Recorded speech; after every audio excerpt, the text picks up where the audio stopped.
Attorney General Merrick Garland and top Justice Department officials are trying to get career staffers to stay at their posts through the next administration. Sources tell the Washington Post that Garland is stressing that institutional knowledge is important as new leaders take hold. Post notes that the weeks since President-elect Donald Trump's victory have been filled with uncertainty and tumult for many of the more than 100,000 individuals who work at the nation's largest law enforcement agency.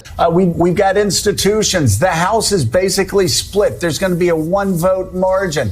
We still have the federal courts, and we have the bureaucracies. And this is where Merrick Garland saying batten down the hatches actually seems to make a whole lot of sense. Because if people quit, if they resign in large numbers, that makes the job easier to fill those positions. Been very different than what we saw in the aftermath of the 2016 election. 2016, there was shock, but also suddenly anger and resolve. And we saw Democrats really rally to try to stop what the incoming Trump administration, what they thought were its dangerous policies. This time around, Democrats seem really despondent. There has not been a protest movement, at least not yet, in the streets. It's sort of a hopelessness. Patel has real reason to believe that Americans would go along with changes that he might potentially make at the FBI. And there's a reason why Donald Trump feels like he can make this change. It's because if you look here, FBI is doing an excellent or good job. Look at this time trend line. You go back to 2014, right? It was 59% of Americans, then 57% in 2019, 50% in 2022.